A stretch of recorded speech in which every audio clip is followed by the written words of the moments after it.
Millionaire CEO Julian Reeves stares frozen at three sleeping toddlers in the hospital waiting room.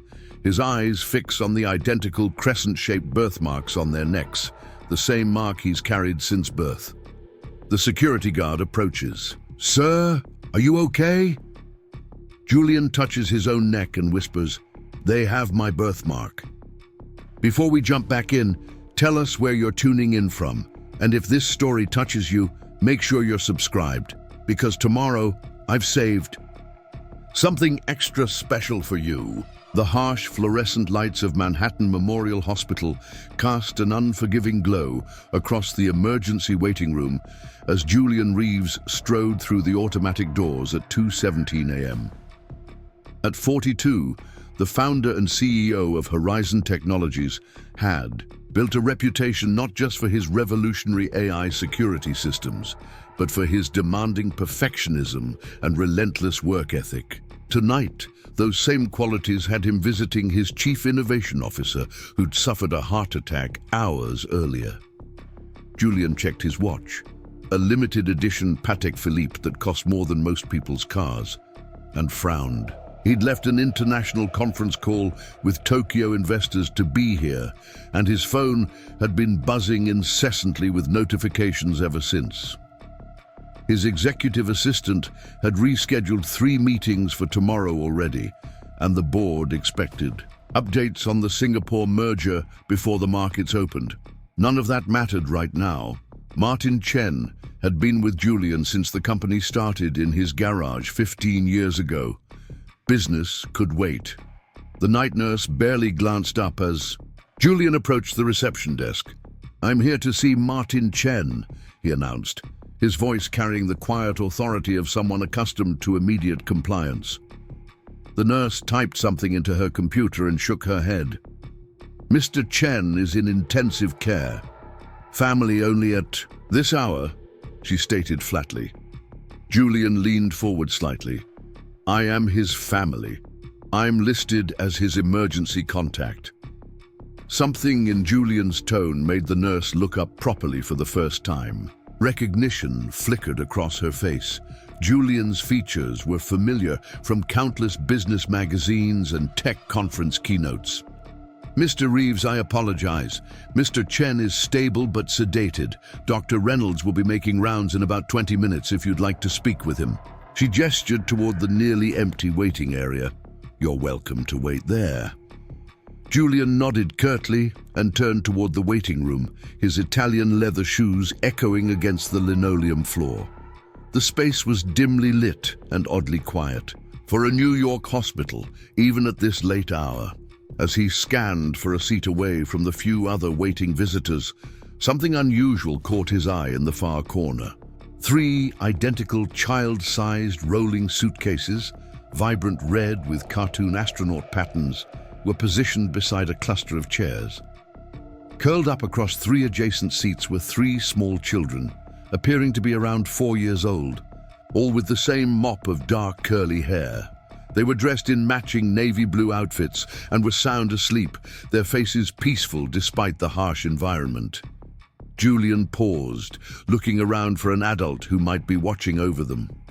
The waiting room contained only an elderly couple dozing near the entrance and a teenage boy with a bandaged arm texting furiously. No one seemed connected to the sleeping children. Frowning, Julian approached the security guard stationed near the emergency doors. "Excuse me," he said quietly. "There are 3 children sleeping alone over there. Is someone watching them?" The guard's expression darkened. "Child Services has been called.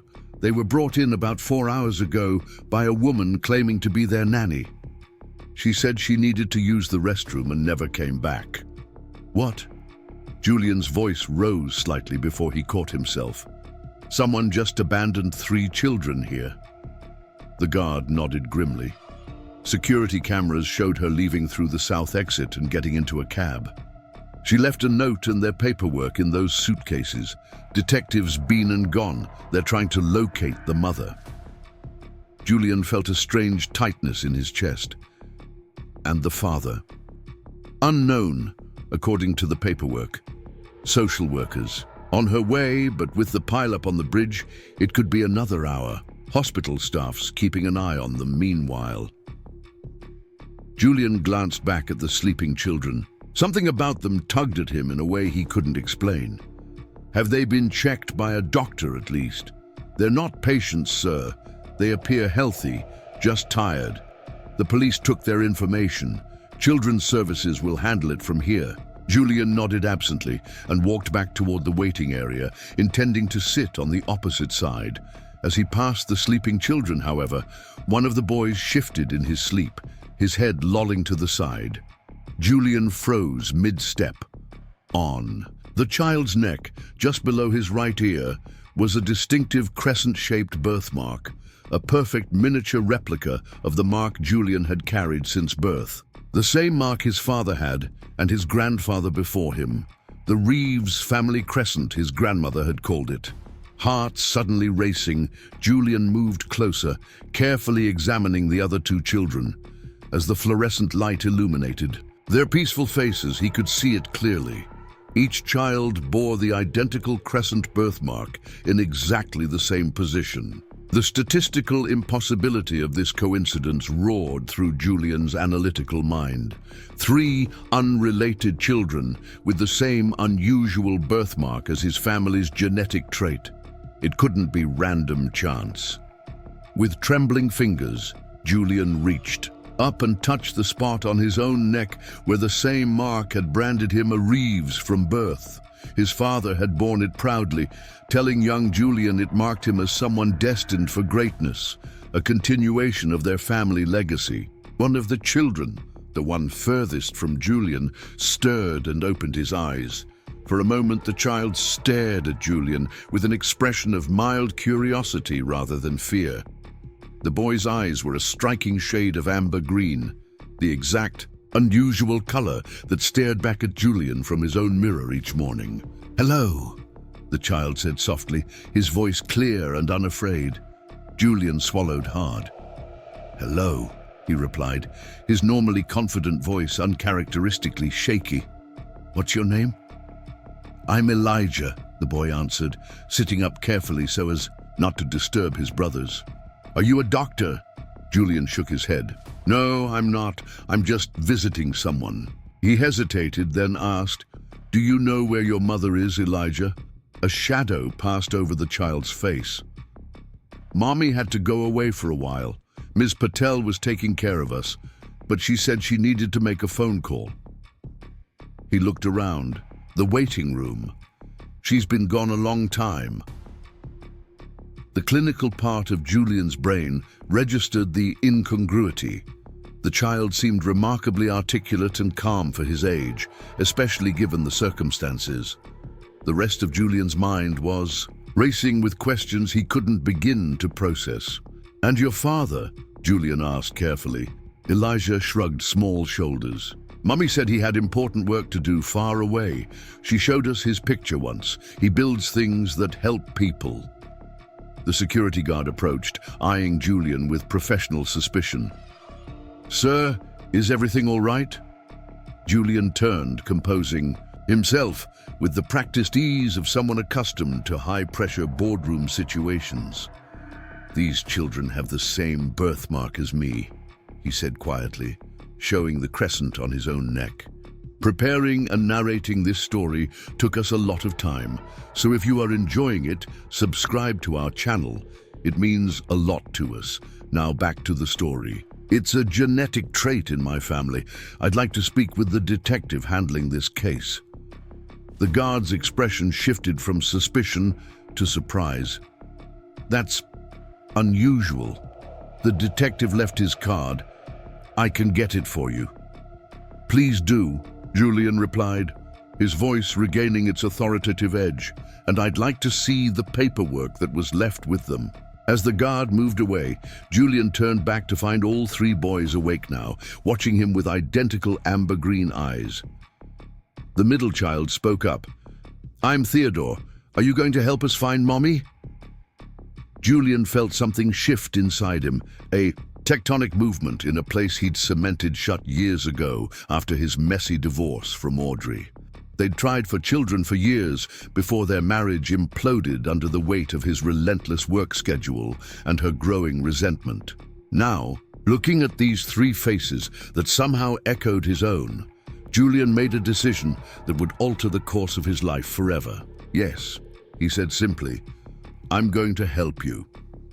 The hospital corridor seemed to stretch endlessly as Julian followed Dr. Reynolds toward Martin's room. The detective's card burned in his pocket, alongside the disturbing letter he'd found in the children's suitcase. A letter from someone named Lydia Grant, explaining that she could no longer care for her sons and knew they would be better off elsewhere.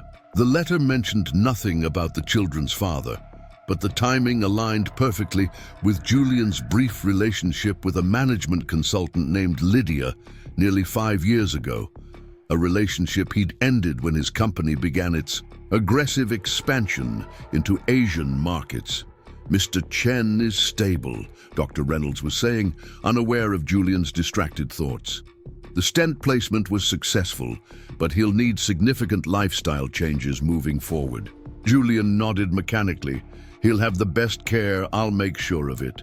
His phone vibrated again, his COO calling for the third time. Julian silenced it without looking. "You can have 5 minutes," the doctor continued, stopping outside room 412. "He needs rest more than visitors right now." Julian paused at the door. "Doctor, if someone wanted to verify a genetic relationship, paternity specifically, how quickly could that be done here?"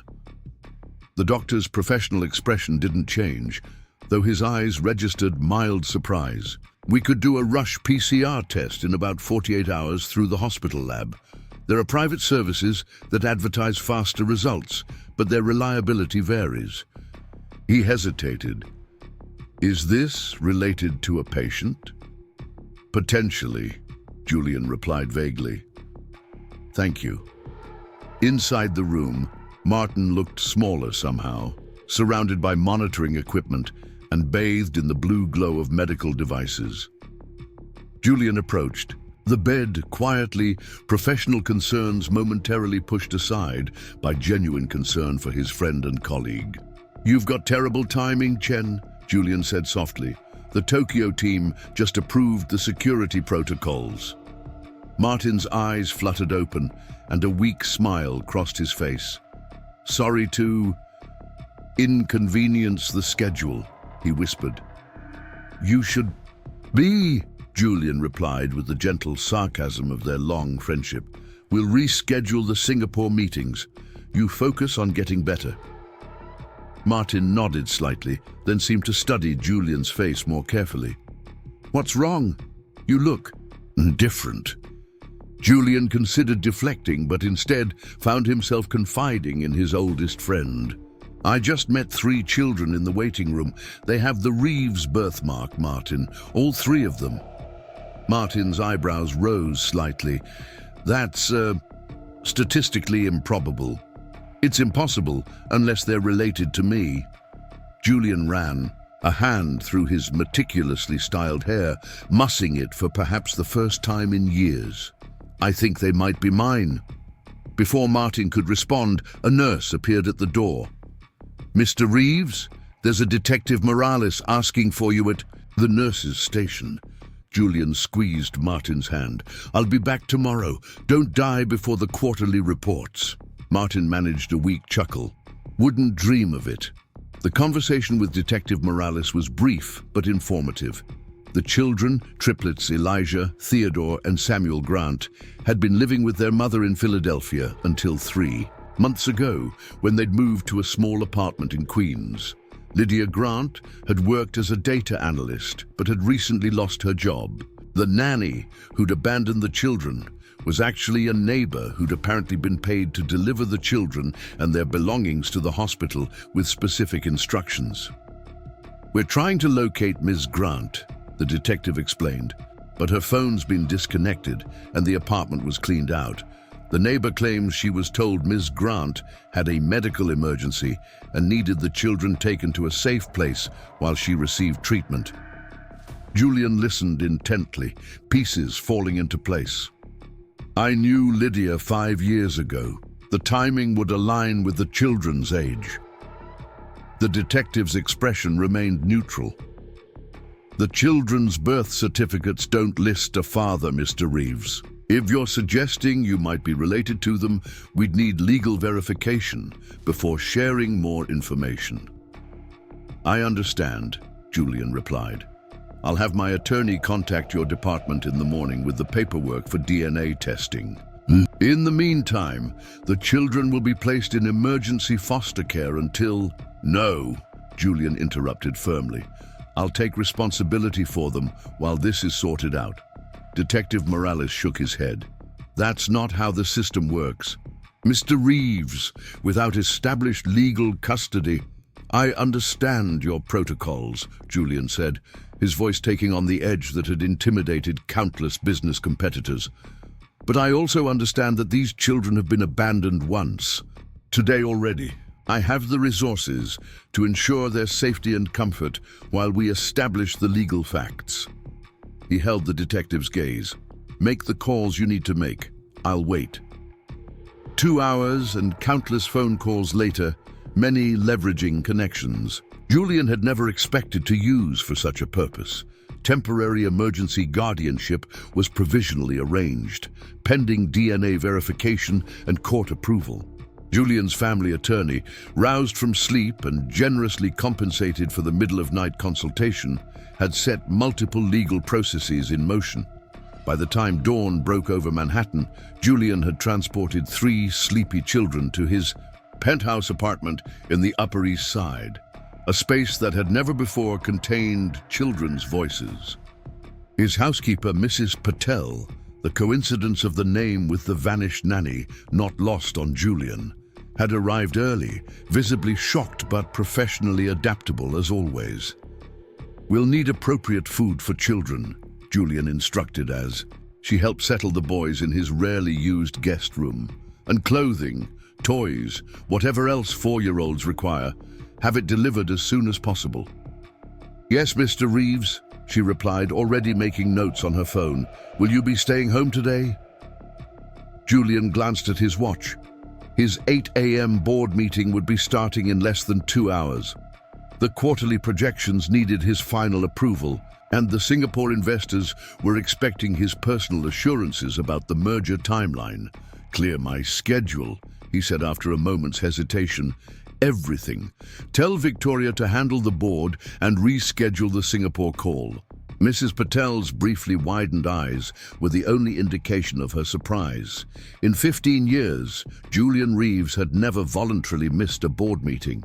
As she left to make arrangements, Julian stood in the doorway of the guest room, watching, as the 3 boys explored their new surroundings with cautious curiosity. They moved in unconscious coordination, each seeming aware of the others without explicit communication, a dance of genetic synchronicity that fascinated Julian's analytical mind. Theodore, who preferred to be called Theo, was methodically examining the alarm clock on the nightstand, his small fingers tracing its contours with careful precision. Elijah was testing the bounce of the mattress with experimental jumps, while Samuel, the quietest of the 3, stood by the window, gazing out at the Manhattan skyline with an expression of wonder. This is very high up, Samuel observed softly. We can see everything from here. Julian approached and stood beside him. Yes, you can. That's why I chose this place. Samuel looked up at him with those unsettlingly familiar eyes. Did you build this building? Mommy said our daddy builds important things. A lump formed unexpectedly in Julian's throat. No, I didn't build the building, but I do build things, different kinds of things, computer systems that help keep people safe. Elijah bounced over to join them. Like a superhero? Julian couldn't help the small smile that crept onto his face. Not exactly, more like someone who makes tools for the superheroes.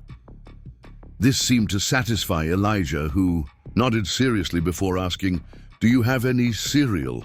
We always have Fruit Loops for breakfast." And just like that, Julian Reeves, whose breakfast for the past decade had consisted of a protein shake consumed while reviewing market reports, found himself instructing Mrs. Patel to add Fruit Loops to the delivery order, his Singapore merger temporarily forgotten. The DNA test results came back faster than expected, Julian's connections and substantial expediting fees ensuring priority processing. When his phone rang at 4:17 p.m. the following day, Julian was sitting on his living room floor, inexpertly, assembling a Lego spaceship with 3 enthusiastic assistants. "One moment," he told the boys, standing and moving toward his home office. "Keep working on the rocket boosters, and I'll be right back." In the privacy of his office, Julian took a deep breath before answering. Reeves speaking. "Mr. Reeves, this is Dr. Abernathy from Manhattan Memorial. I have the results of the comparative DNA analysis you requested." Julian's hand tightened around the phone. "Go ahead." "The results show a 99.99997% probability of paternity for all 3 subjects. Congratulations, Mr. Reeves. You're definitively the father of the triplets." Despite having known really, since he first saw the crescents on their necks, the confirmation hit Julian with physical force. He sank into his desk chair, suddenly aware of the magnitude of what lay before him. "I see," he managed. "Thank you, doctor. Please send the full results to my attorney." After ending the call, Julian sat motionless, staring at the New York skyline through his floor-to-ceiling windows. Throughout his life, Julian had approached every challenge with meticulous planning and risk assessment. His business success came from his ability to analyze variables, anticipate complications, and implement precise solutions. Nothing in his carefully constructed life had prepared him for this abrupt detour into fatherhood. Parenthood to 3 children he hadn't known existed until 48 hours ago. His reverie was interrupted by small knuckles rapping on the office door. "Mr. Julian," Theo called. "We finished the boosters, but Elijah put one on backwards, and now the spaceship looks weird." Julian rose, tucking his phone away. "I'll be right there," he replied, straightening his shoulders and making a decision. These boys, his sons, needed him now. Everything else could wait. When he returned to the living room, Julian found Elijah and Theo engaged in an increasingly heated debate about rocket design, while Samuel sat quietly, attempting to correct the problematic booster on his own. "There's more than one way to design a rocket," Julian interjected, sitting back down on the floor. "Sometimes the unusual designs turn out to be the most innovative." 3 pairs of eyes turned to him expectantly. "Like my company," Julian continued, helping Samuel with the stubborn Lego piece. "Everyone told me my security system design wouldn't work because it was too different from what had been done before. But that difference is exactly what made it successful." "Is that the important thing you build?" Elijah asked. Julian nodded. "One of them, yes. Mommy showed us your picture in a magazine," Theo said matter-of-factly. "She said you were very smart, but very busy." Julian's hands stilled on the Lego construction. "Did she tell you anything else about me?" The boys exchanged glances in that mysterious way they had, seeming to communicate without words. "She said you didn't know about us," Samuel answered quietly. "Because you were building important things when we were born, and she didn't want to distract you." Julian felt a complicated mix of emotions surge through him.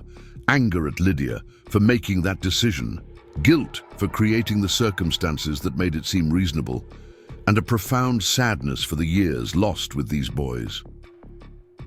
"Well," he said, finally, choosing his words carefully, "I know about you now, and you should know something important." He set aside the Lego spaceship and looked at each boy in turn. "I am your father. The doctors confirmed it today." Elijah's eyes widened, like in Star Wars. Despite the gravity of the moment, Julian couldn't suppress a short laugh. Not exactly like that, But yes, I am your father, and I want you to stay here with me, if that's okay with you." "Forever?" Samuel asked softly. "Forever," Julian confirmed. Theo, ever practical, furrowed his brow. "But what about your important work? Mommy said you're always working." The question struck at the heart of the challenge before him. Julian Reeves had built his identity around his work, his company, his vision. For 15 years, nothing had superseded the demands of Horizon Technologies. Not his marriage, not his health, not anything.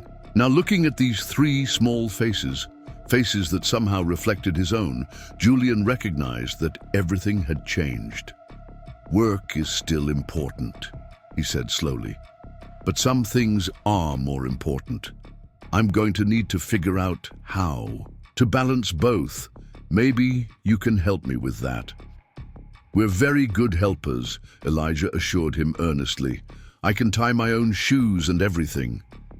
Julian smiled, reaching out to gently touch the birthmark on Elijah's neck, the mark that had brought them together. "I have no doubt about that. Now let's fix this spaceship, and then we need to talk about something called school." As the four of them bent over the colorful plastic bricks, Julian's phone buzzed repeatedly with notifications about the Singapore merger, the quarterly projections, and a dozen other urgent matters that had defined his existence just days ago. For the first time in his adult life, Julian Reeves let the calls go to voicemail. The expansive boardroom of Horizon Technologies fell silent as Julian entered, 15 minutes late for the emergency meeting he himself had called. Every executive head turned, expressions ranging from surprise to concern. Julian Reeves was never late. "Thank you all for coming on short notice," Julian began, setting his tablet on the polished mahogany table instead of taking his usual position at the head. "I've asked you here today because significant changes are coming to Horizon, beginning with my own role." Victoria Chen, who had stepped in as interim COO during her father's medical leave, leaned forward. "Julian, if this is about the Singapore issues, we've managed to negotiate an extension on—" "This isn't about Singapore," Julian interrupted. "This is about fundamental restructuring of my schedule, my priorities, and by extension, some aspects of our corporate structure." The tension in the room thickened. Julian was known for bold moves, but this sounded different. 4 days ago, he continued, his normally modulated voice carrying an unfamiliar emotional undercurrent, "I discovered I have 3 4-year-old sons, triplets. Their mother recently abandoned them at Manhattan Memorial Hospital." Shocked murmurs rippled around the table. Marcus Johnston, the company's veteran CFO, was the first to recover. "Julian, I'm not sure what the protocol is here, but congratulations or condolences. This sounds complicated." "It's both," Julian acknowledged with an uncharacteristic half-smile. "What's relevant to this meeting is that I'm now their legal guardian, pending more permanent arrangements, and this necessitates changes to how I allocate my time." He tapped his tablet, and the central display activated, showing a detailed organizational chart, a revised version of Horizon's existing structure with significant modifications. "Effective immediately, I'm stepping back from day-to-day operations to focus on strategic direction and innovation, areas where I add the most value while requiring less of my physical presence in the office." "Victoria," he nodded toward Martin's, "a daughter will continue as acting COO with expanded authority. Daniel will step up as Chief of Operations for Asia, handling the Singapore implementation directly." "Julian," Victoria began carefully, "while I appreciate the vote of confidence, this seems incredibly sudden. The board—" "I've already spoken with the board," Julian replied. "They've provisionally approved these changes pending today's discussion and a formal vote next week. As Julian detailed the restructuring plan, one he'd developed over sleepless nights while three small boys slept down the hall, he observed the shifting expressions around the table: concern, calculation, opportunity. Assessment, exactly what he'd expect from the leadership team he'd assembled. "To be clear," he concluded, "I'm not stepping away from Horizon. I'm recalibrating my involvement to accommodate new priorities. My commitment to our mission remains absolute." After answering questions for nearly an hour, many more than he typically entertained, Julian closed the meeting and headed for the elevator. He checked his watch, 2:15 p.m. He needed to be at Westside Montessori by 3:00 p.m. to meet with the admissions director about mid-year enrollment. The school came highly recommended for its innovative approach and willingness to accommodate unusual family situations. As the elevator doors were closing, Victoria slipped in beside him. For a moment, they descended in silence. "Off the record," she finally said. "Are you okay, Julian?" Julian considered the question more deeply than he might have a week ago. "I'm adapting," he answered honestly. "It's been a long time since I wasn't in complete control of every variable in my life." Victoria nodded, understanding. "Dad always said you were the most adaptable person he knew, that it was your secret superpower. He texted me after your visit yesterday, said he'd never seen you so human." Julian raised an eyebrow. "I'm not sure if that's a compliment." "From him, definitely." Victoria hesitated. "The boys, what are they like?" At this, Julian's expression softened visibly. "Brilliant, different despite being identical. Elijah is all energy and curiosity. Theodore analyzes everything. He dismantled the television remote within an hour. Samuel is quieter, observes everything. He searched for the right word. Extraordinary." Victoria smiled, noting the change in her normally reserved, "Boss, they sound like little versions of you." The elevator reached the lobby, doors sliding open on the gleaming marble floor. "That's what terrifies me," Julian admitted as they stepped out. "I'm not sure the world is ready for four of me." The following weeks passed in a blur of legal meetings, pediatrician appointments, school tours, and crash courses in parenting. Julian's penthouse underwent a transformation as minimalist design gave way to practical considerations for three active boys. His housekeeper, Mrs. Patel, proved invaluable, not just in maintaining order, but in providing guidance on the mysteries of childhood routines that Julian found himself struggling to master. Professionally, the transition proceeded more smoothly than anyone had anticipated. The restructuring actually resolved several operational bottlenecks that had formed around Julian's previously hands-on management style.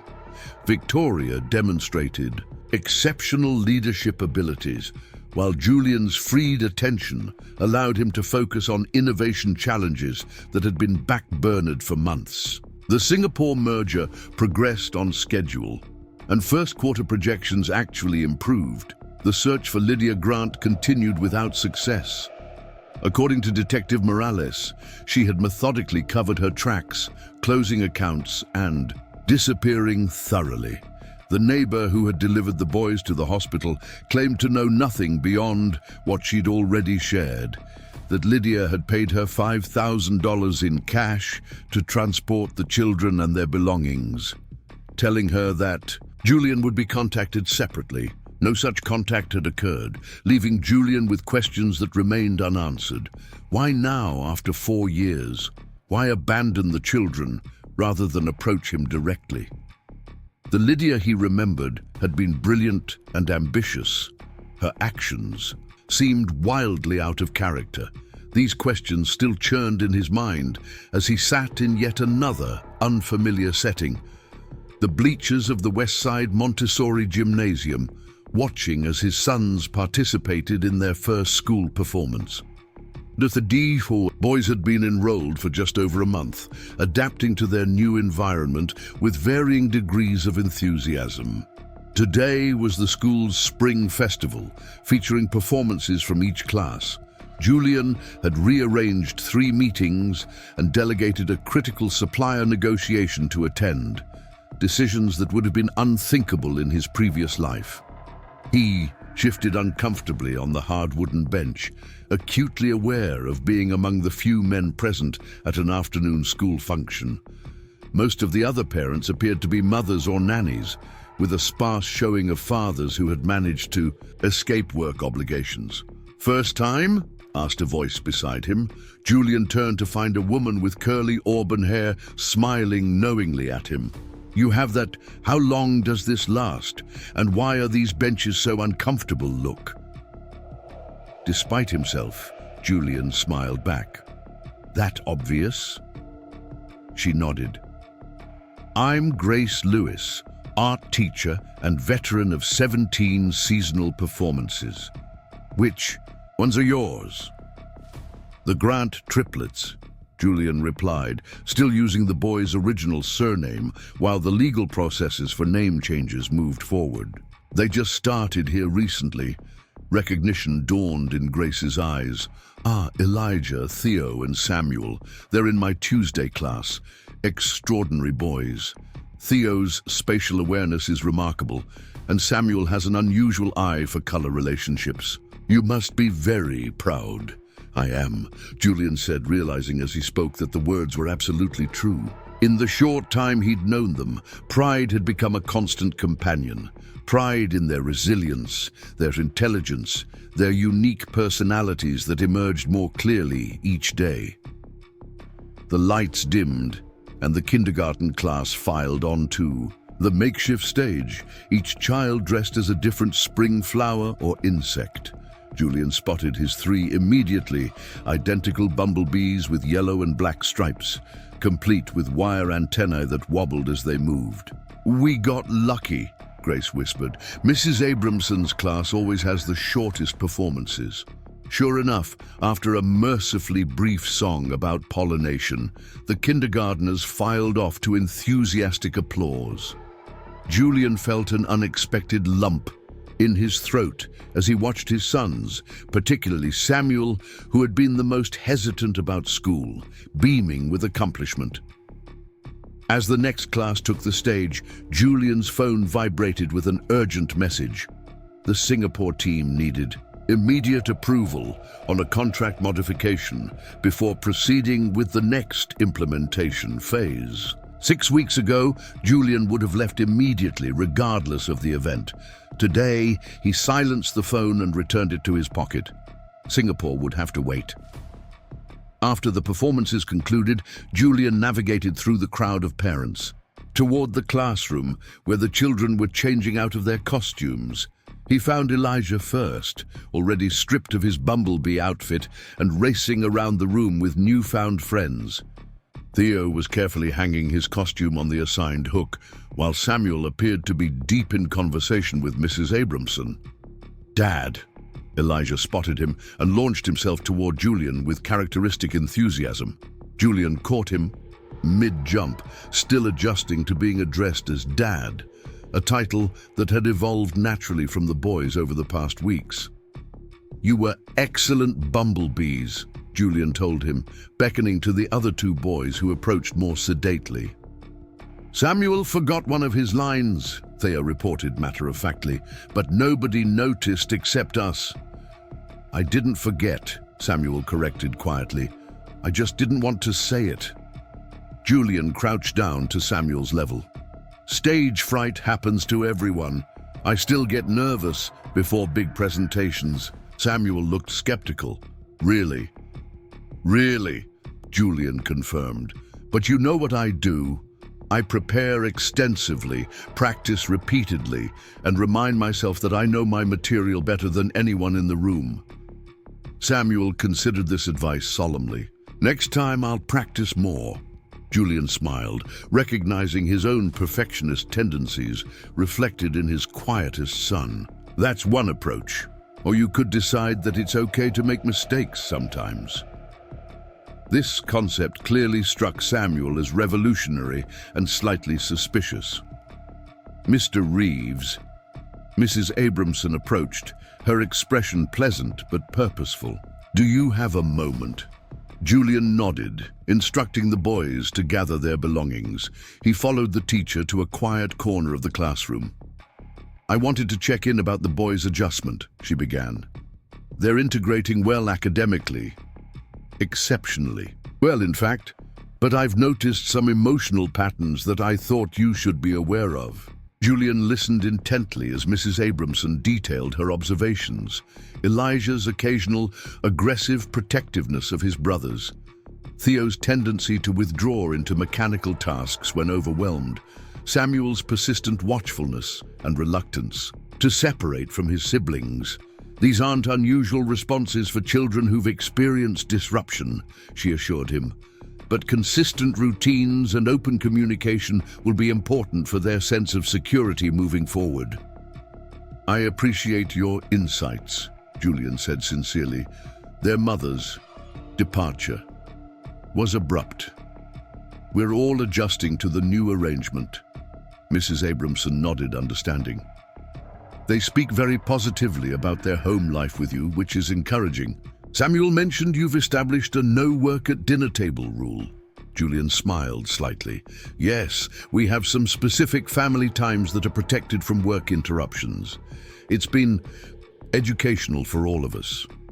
As they concluded their conversation, Julian gathered the boys and their belongings, navigating the logistical complexity of escorting 3 energetic children through a crowded school. By the time they reached the car where Julian's driver waited, Julian had fielded 17 questions about bumblebee lifespans, declined 4 requests for ice cream, prevented Theo from dismantling a water fountain, and promised a weekend visit to the Natural History Museum. Settling into the back seat of the Bentley beside his sons, Julian felt the familiar vibration of his phone. Singapore again, undoubtedly. For a moment, he was tempted to check it, to slip back into the comfortable pattern of immediate responsiveness that had defined his professional success. Instead, he looked at the 3 identical faces beside him, Elijah animatedly recounting a playground adventure, Theo methodically organizing the contents of his backpack, Samuel quietly watching the world pass outside the window. All 3 bore the distinctive crescent birthmark that had first alerted Julian to their connection, the mark of his family, his legacy. Julian's hand moved away from his phone. Singapore could definitely wait. The quarterly board meeting at Horizon Technologies had always been a formal affair. Presentations meticulously prepared, projections carefully vetted, strategies thoroughly analyzed. Today's meeting maintained the appearance of that tradition, with one notable exception. The CEO's children were sitting in the adjacent conference room, visible through a glass partition, engaged in quiet activities under Mrs. Patel's watchful eye. Julian had finalized most of his arrangements for childcare, a combination of Mrs. Patel's expanded role, a professional nanny with impressive credentials, and regular school hours. But circumstances had conspired against him today, with the nanny calling in sick, and Mrs. Patel needed to supervise the boys while Julian conducted the board meeting. He could feel the occasional glances from board members as he delivered his quarterly address, their eyes darting between him and the 3 identical children beyond the glass. Julian maintained his composure, moving methodically through performance metrics and strategic initiatives, his voice steady and authoritative despite the unprecedented situation. As you can see, the restructuring has already yielded measurable improvements in operational efficiency, Julian explained, gesturing toward a complex graph on the main display. Response times in all divisions have improved by an average of 17%, while customer satisfaction ratings have increased by 12 points. Harold Winston, the most senior board member and one of the company's earliest investors, cleared his throat. These results are certainly impressive, Julian, but I think we're all curious about the more personal changes that have precipitated this restructuring. A murmur of agreement circled the table. Julian had provided only the most basic information about his newly discovered children in his initial communications with the board, focusing instead on the organizational adjustments required to accommodate his changed circumstances. Julian straightened slightly. I understand your curiosity, Harold. The situation is unusual but straightforward. DNA testing has confirmed that I am the biological father of the triplet boys you can see in the next room. Their mother recently abandoned them at Manhattan Memorial Hospital. I've assumed full legal guardianship and am in the process of formalizing adoption proceedings. And the mother? Inquired Diane Nakamura, the board's newest member. Is there any possibility of complications from that quarter? The police have been unable to locate her, Julian replied evenly. She appears to have left the country. All legal protocols are being followed to protect both the children's interests and the company's. From the corner of his eye, Julian noticed movement in the adjacent room. Theo had apparently dismantled the tablet he'd been given and was studying its internal components with fascination while Elijah tried to assist, passing components like a surgical nurse. Samuel watched the proceedings with his usual quiet intensity, occasionally pointing to specific parts. Mrs. Patel's expression suggested resigned acceptance of this latest deconstruction project. Julian, Harold said, recapturing his attention. While none of us question your commitment to Horizon, this represents a significant life change. We need assurances that the company remains your priority. Julian felt an unfamiliar flash of irritation. Throughout his career, he had defined himself by his work, measured his worth by his professional accomplishments. That singular focus had cost him his marriage and most meaningful personal connections. Now, with 3 small boys unexpectedly dependent on him, the calculus had fundamentally changed. Horizon remains a priority, Julian stated carefully, choosing each word with precision. But it is no longer my only priority, and I won't pretend otherwise. The restructuring I've implemented allows me to meet my parental responsibilities while maintaining strategic oversight of our operations. The preliminary results support the effectiveness of this approach. He gestured toward the performance. Metrics still displayed on the screen. Judge the arrangement by its outcomes, not by how many hours I physically spend in the office. A tense silence followed, broken only when Victoria, who had been quietly observing from her position near the door, stepped forward. If I might add, board members, she said, her confident voice filling the room. The restructuring has actually unlocked potential that was previously constrained by our former operational model. With Julian focusing on strategic innovation and vision while delegating day-to-day execution, we're seeing improved decision-making velocity throughout the organization. Harold nodded slowly, his shrewd eyes moving between Julian and Victoria. The results are indeed promising, but parenthood is not a temporary condition, Julian. Have you considered the long-term implications? Julian's gaze drifted momentarily to the 3 boys beyond the glass wall. I have, Harold, more thoroughly than you might imagine. The meeting continued for another hour with detailed discussions of market projections and competitive positioning. Julian participated fully, his legendary analytical sharpness undiminished. When the formal agenda concluded and board members began gathering their materials, Elijah's face suddenly appeared. Pressed against the glass partition, his eyes wide with impatience. Julian checked his watch. They had run 15 minutes over, the scheduled end time. If you'll excuse me, Julian said, standing with uncharacteristic abruptness. I believe I'm needed elsewhere. Harold lingered as others filed out, watching as Julian entered the adjacent room, where 3 energetic boys immediately surrounded him, talking over each other in their eagerness to share discoveries and complaints. I never thought I'd see it, the older man mused aloud to Victoria, who had remained behind organizing notes. See what? She asked, glancing up. Harold gestured toward the scene beyond the glass, where Julian was examining the disassembled tablet with exaggerated interest as Theo explained something with animated hand gestures.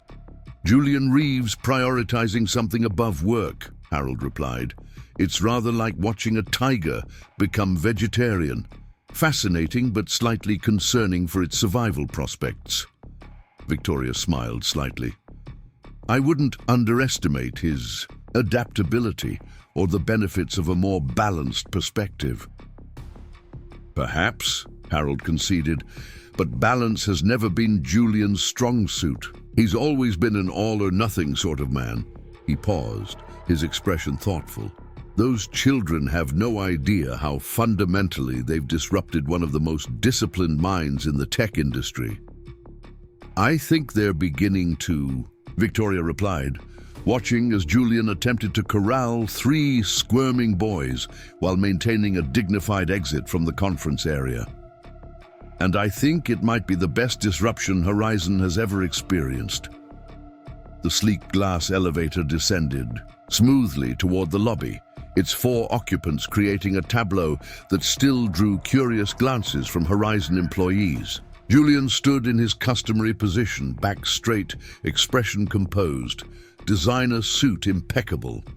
Surrounding him, 3 identical boys in matching private school uniforms bounced on their toes, pressed elevator buttons, and bombarded him with questions about the building's height, the elevator's mechanics, and whether they could visit the research labs they'd heard about from Victoria. "Not today," Julian answered, gently removing Elijah's finger from the emergency stop button for the second time. "We have a schedule to maintain." "But you promised we could see the robots," Elijah protested, his expression a perfect mirror of Julian's own negotiating face, determined but calculating. "I promised you could see the robotics lab when appropriate security clearances were arranged," Julian corrected. "Those haven't been finalized yet." Theo, who had been studying the elevator control panel with intense focus, looked up. "Security clearances take approximately 15 business days to process based on current governmental backlogs. You submitted our paperwork 12 days ago, which means we should have access by next Wednesday." Julian raised an eyebrow, impressed despite himself. "That's correct. How did you know that?" "I heard you telling Mrs. Patel," Theo replied with a shrug. "I remember things people say about time schedules. They're important." Samuel, who had been quietly observing the lobby through the glass elevator walls as they descended, suddenly pointed. "Why is that lady taking pictures of us?" Julian followed his gesture and immediately spotted a woman with a professional camera partially concealed behind a decorative planter in the lobby. His expression hardened. "Stay close to me when we reach the bottom," he instructed. All traces of indulgent father replaced by the calculating CEO. He pressed the intercom button on the elevator panel. "Security, this is Reeves. There's an unauthorized photographer in the northeast corner of the lobby near the Chen water feature. Please intercept and escort from the premises immediately." By the time the elevator doors opened, 2 security personnel were already moving toward the photographer, who quickly retreated toward the exit. Julian ushered the boys across the lobby with practiced efficiency, forming a protective barrier between them and the retreating photographer. "Was that person trying to take our picture?" Theo asked, his analytical mind already processing the implications. "Why?"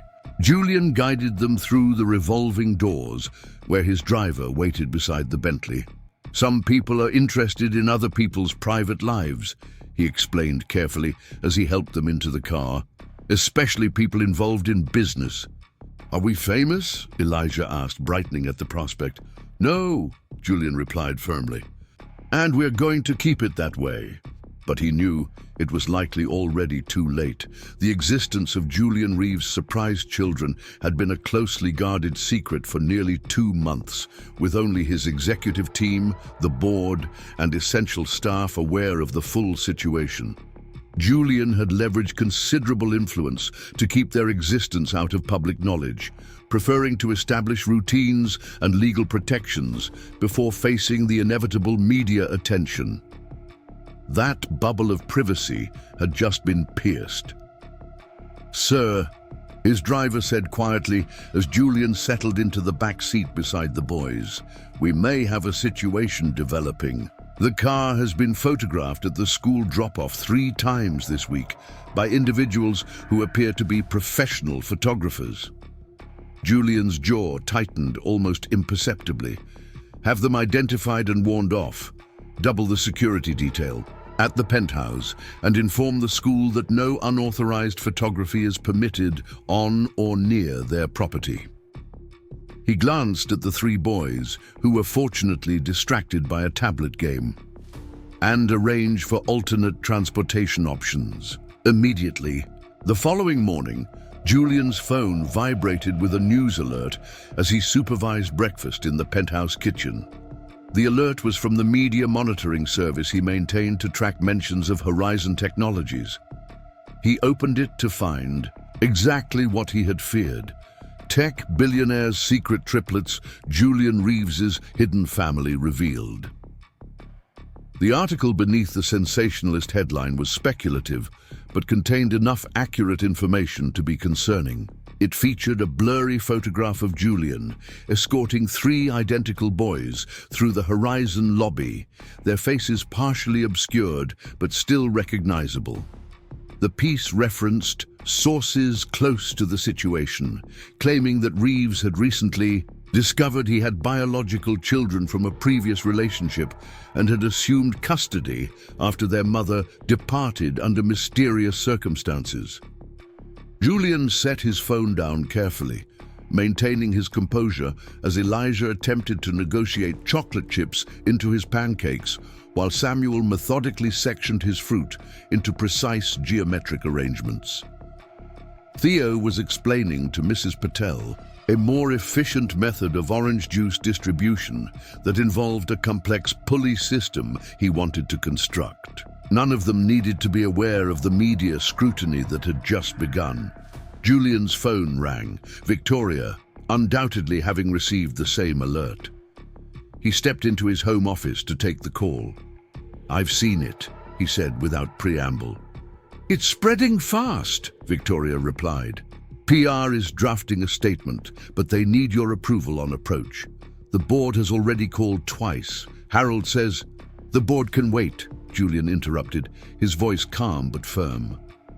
"Have PR prepare a simple acknowledgement, confirmation that I have recently assumed custody of my biological children with a request for privacy during this family transition. No details, no explanations, no defensive posturing. Julian, with respect, there are shareholders to consider. This kind of personal revelation can impact stock value if not properly managed." "Then manage it properly," Julian replied.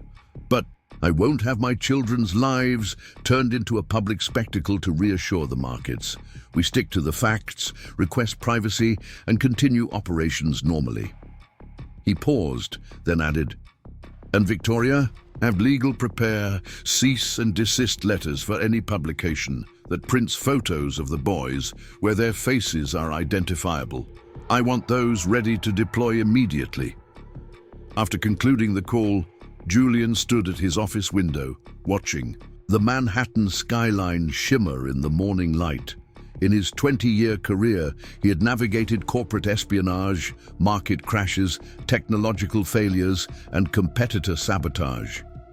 He had always approached these challenges with cool detachment, analyzing variables and implementing solutions with methodical precision.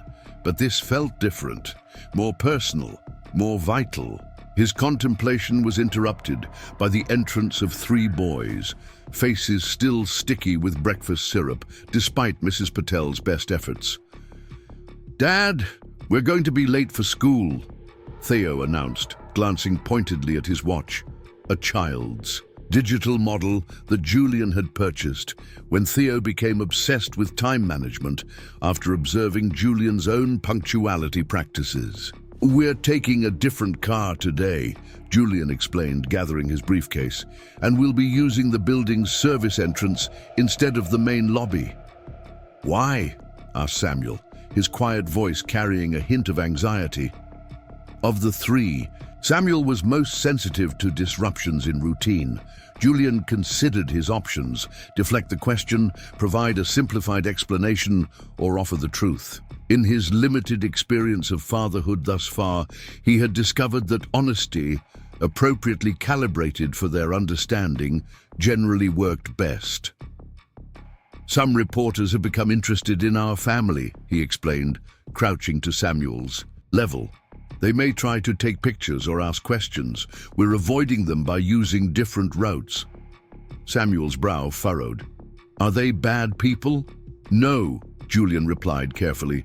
"They're doing their job, but their job can sometimes interfere with our privacy, which is why we're being cautious.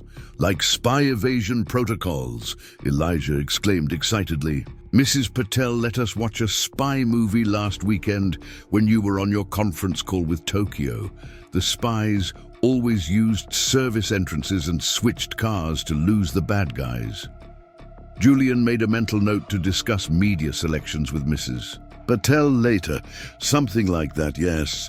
The important thing is to stay together and follow instructions precisely. Can you all do that?" Three serious faces nodded in unison, the prospect of a spy-like operation apparently appealing to their 4-year-old sensibilities. The next several days established a new normal for the Reeves household. Security was discreetly enhanced at the penthouse, school, and Horizon offices. Transportation routes varied daily. Julian authorized a brief statement confirming his paternity and requesting privacy, which had the predictable effect of intensifying media interest rather than diminishing it. Speculation proliferated across financial and tech publications. How would Julian Reeves's unexpected fatherhood affect Horizon's aggressive expansion plans? What had happened to the children's mother? How had a man known for meticulous control of every aspect of his life been unaware of 3 children for 4 years? Stock prices fluctuated as analysts attempted to predict how the situation would impact Julian's legendary focus and drive. Through it all, Julian maintained his characteristic composure, adjusting to the new complexities with the same adaptability that had made him a formidable business leader. Mornings became a carefully choreographed routine of breakfast supervision, school preparation, and security-conscious transportation. His workday consolidated into focused blocks of strategic direction and decision-making, with strict boundaries. Established to protect designated family time, evenings transformed into homework assistance, dinner conversations carefully steered toward age-appropriate topics, and bedtime routines that gradually became less awkward as Julian adapted to the rhythms of childhood. After the boys were asleep, Julian typically worked several more hours from his home office, maintaining Horizon's momentum while accommodating his new responsibilities. It was during one such late-night work session, nearly 2 weeks after the media revelation, that Julian received an unexpected email alert. The message came from a monitoring system he had established to track any electronic communications regarding Lydia Grant or the children, a precaution his security team had implemented when the boys first came into his custody. The alert indicated that someone using a public computer at an internet cafe in Buenos Aires, Argentina, had conducted searches for news about Julian Reeves' children and had subsequently accessed several articles about the triplets. The user had then logged into an email account belonging to L. Grant, though no messages had been sent. Julian stared at the alert, pulse quickening despite his outward calm. After 2 months of searching with no trace of Lydia, this was the first potential lead. He immediately contacted the private security firm handling the investigation, authorizing them to dispatch personnel to Buenos Aires immediately. As he ended the call, Julian moved to the window of his home office, gazing out at the city lights scattered like fallen stars across the Manhattan skyline. Why had Lydia abandoned the boys so abruptly after raising them alone for 4 years? Why leave them at a hospital rather than contacting Julian directly? And why now, after so much time had passed? The questions had haunted him since the day he first spotted those distinctive birthmarks on 3 identical necks. The Lydia he remembered had been brilliant, ambitious, and fiercely independent, not someone who would abandon children without compelling reasons. A soft sound from the doorway interrupted his thoughts. Julian turned to find Samuel standing, there in dinosaur-patterned pajamas, clutching the space-themed security blanket that accompanied him everywhere. "You're supposed to be asleep," Julian observed, his voice gentler than it would have been in any other context. "I had the dream again," Samuel said quietly, his small face solemn in the dim light. Julian nodded, understanding. Samuel's recurring dream, searching for something important in an endless maze of empty rooms, had become a regular occurrence since their arrival at the penthouse. The child psychiatrist Julian had consulted suggested it was a normal manifestation of adjustment anxiety, particularly given the circumstances of their mother's disappearance. "Would you like some water?" Julian asked, falling into the routine they had established for these nocturnal visits. Samuel shook his head, clutching his blanket tighter. "Can I stay here with you for a little while? I won't interrupt your work." Julian hesitated only briefly before gesturing to the comfortable reading chair positioned near his desk. Samuel padded across the office and climbed into the chair, curling into a small ball, his eyes watchful but growing heavy as Julian returned to his computer. For several minutes, they existed in comfortable silence. Julian reviewing security protocols for the upcoming Singapore implementation, Samuel battling to keep his eyes open despite encroaching drowsiness. "Dad?" Samuel's voice was slurred with approaching sleep. "Yes?" Julian replied, not looking up from his screen. "Are you going to disappear too?" Julian's fingers stilled on the keyboard. He turned slowly to face his son, finding Samuel watching him with that penetrating gaze that seemed too old for his 4 years. "No," Julian answered firmly. "I'm not going anywhere." Samuel studied him with surprising intensity for a child. "Mommy said that too, but then she didn't come back from her trip." Julian closed his laptop and moved to kneel beside the chair, bringing himself to Samuel's eye level. "I can't explain why your mother left," he said carefully, "but I can promise you that I will always be here for you and your brothers. That's not going to change." Samuel considered this, his expression serious. "How do you know?" "Things change all the time. Theo says it's a universal constant." Despite the gravity of the moment, Julian felt a flicker of amusement at Theo's philosophical pronouncements. "Some things do change," he acknowledged. "But my commitment to you 3 won't. That's a different kind of constant." This seemed to satisfy Samuel, whose eyelids were growing heavier by the moment. "Okay," he murmured. "I believe you." Within minutes, Samuel was deeply asleep, his breathing slow and regular. Julian carefully lifted him, marveling at how such a small body could radiate so much warmth, and carried him back to the bedroom where Elijah and Theo continued their untroubled slumber. As he tucked Samuel alongside his brothers, Julian was struck by a powerful and unfamiliar feeling, a fierce protectiveness that transcended anything he had experienced before. In business, Julian protected his company, his vision, his accomplishments. This was different, more primal, more essential. These boys, with their matching birthmarks and distinct personalities, had become more important to him than any corporate achievement or technological innovation. The realization was both exhilarating and terrifying. Julian returned to his office, the alert about Lydia's possible location still displayed on his screen. If she had indeed surfaced in Argentina, the security team would find her. Julian would finally get answers to the questions that had plagued him since the day he discovered his sons. But as he resumed his work, Julian realized that the answers mattered less than they once had.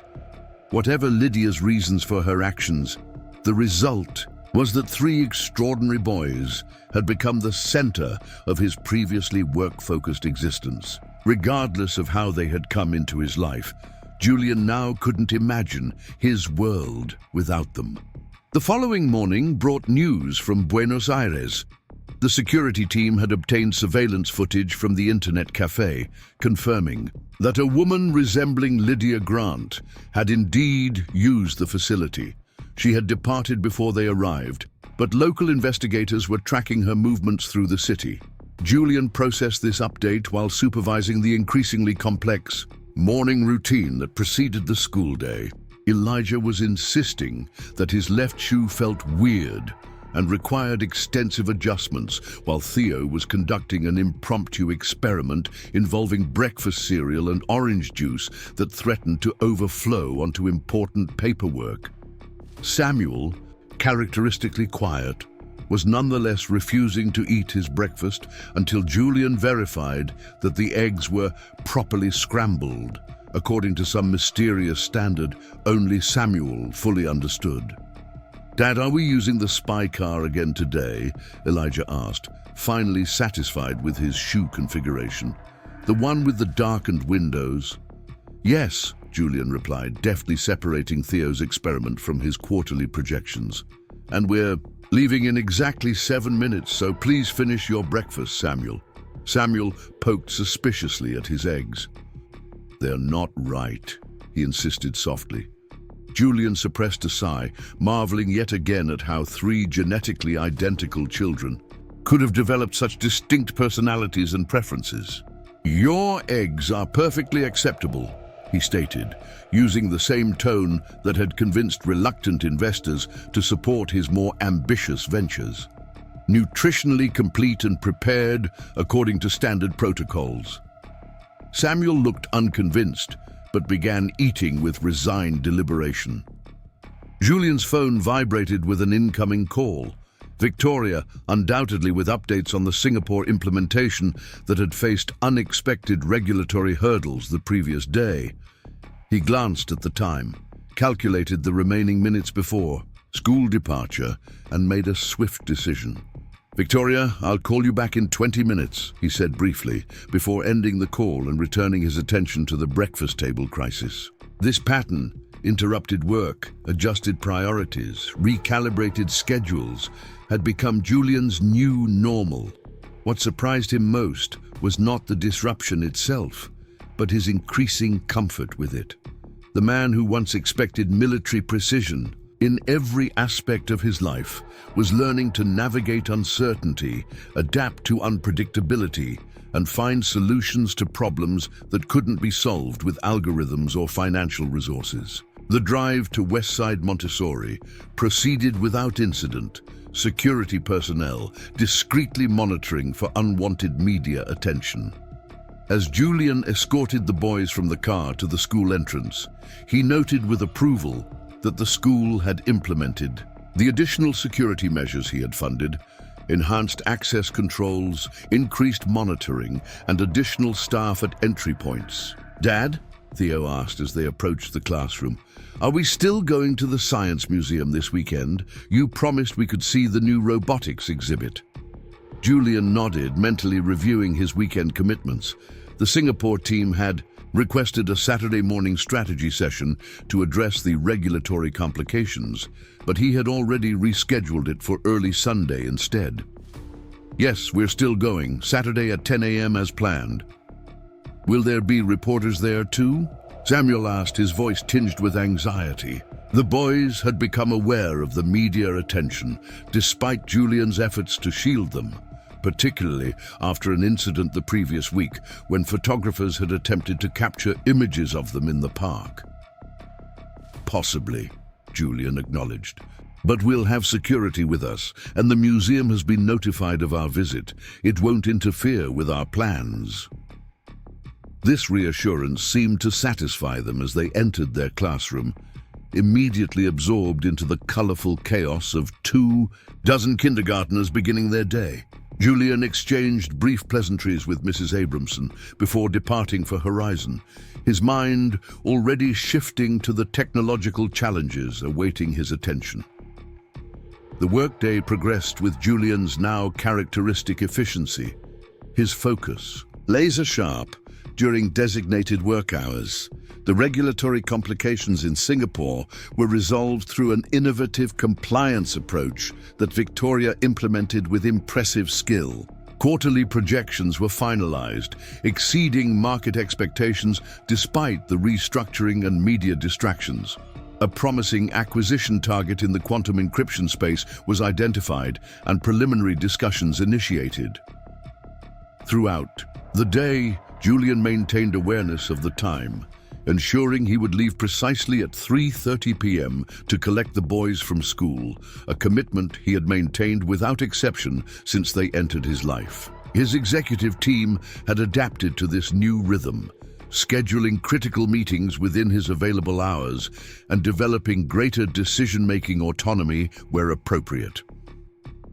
At 2:47 p.m., as Julian was concluding a video conference with European investors, his private line rang, the direct number known only to key personnel and the boys' school.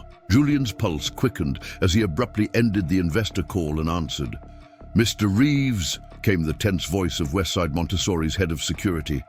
"We have a situation involving your sons. The school is secure, but we need you here immediately." Julian was already moving toward the door, signaling to his assistant. "What kind of situation?"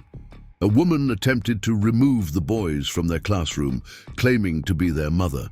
She had documentation that appeared legitimate at first glance, but our enhanced verification protocols flagged inconsistencies. "She's being detained by security personnel pending police arrival." Julian's mind raced through possibilities as he strode toward the elevator, security detail falling in beside him. And the boys? They're with Mrs. Abramson in the administrative office, unharmed but understandably upset. The woman was insistent. "I'm on my way," Julian replied, ending the call as the elevator doors closed. He immediately dialed Detective Morales, who had handled the original investigation into Lydia's disappearance. Detective, there's been an incident at my son's school. A woman claiming to be their mother attempted to remove them. I need you to meet me there immediately."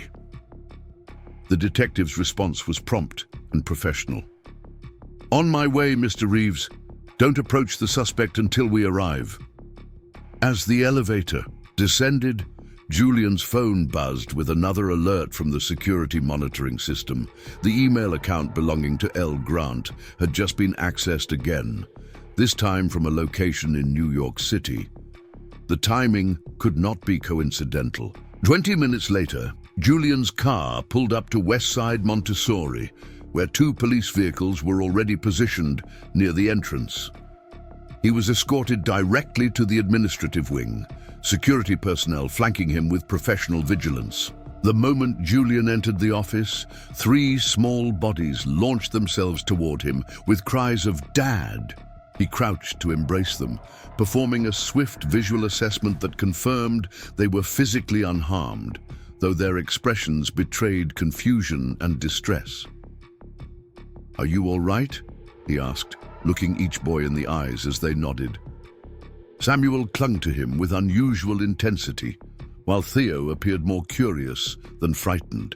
Elijah, typically the most talkative, seemed uncharacteristically subdued. "The lady said she was our mom," Theo explained with clinical detachment, "but she didn't know the password." Julian raised an eyebrow. "Password?" "Mommy always had a special word she would say if someone else was picking us up," Samuel whispered. "It was constellation. The lady didn't know it."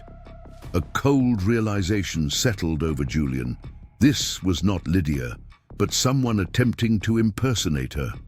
The implications were disturbing on multiple levels. Detective Morales entered the office, nodding briefly to Julian before addressing the school administrator. "We'll need to question the suspect at the precinct. Where is she being held?" "In the security office," the administrator replied, visibly shaken by the incident. "Our head of security is with her." "I'd like to see her," Julian stated, his voice carrying the quiet authority that rarely encountered resistance. The detective hesitated. "Mr. Reeves, that's not advisable until I need to know if it's their mother," Julian interrupted. "I'm the only one here who can identify Lydia Grant with certainty." He gestured to Mrs. Patel, who had arrived shortly after him. "Mrs. Patel will stay with the boys." After a brief deliberation, Detective Morales nodded. Briefly and from a distance only. The security office was located at the far end of the administrative wing, a small, functional space equipped with monitoring screens and basic restraint facilities. Through the window in the door, Julian observed a woman seated in a chair, her back to the entrance. Her hair was the same shade of auburn as Lydia's, her build similar from what he could observe. The security head noticed their arrival and stepped outside, closing the door behind him. "She's becoming agitated," he reported. "Keeps insisting there's been a mistake and that she's their mother. Had documentation that looked legitimate at first glance, birth certificates, medical records, but the details don't align with our verified records." Julian studied the woman through the window, something about her posture and movements striking him as fundamentally wrong. "That's not Lydia Grant," he stated with certainty. Detective Morales looked at him sharply. "You're sure you haven't seen her face?" "I'm sure," Julian confirmed. "Whoever she is, she's not the boy's mother." The detective's expression grew more serious. "This suggests a planned abduction attempt, not a custody dispute. The forgery quality indicates organization and resources." He turned to the security head. "Your team's vigilance likely prevented a kidnapping today." The implication settled heavily on Julian.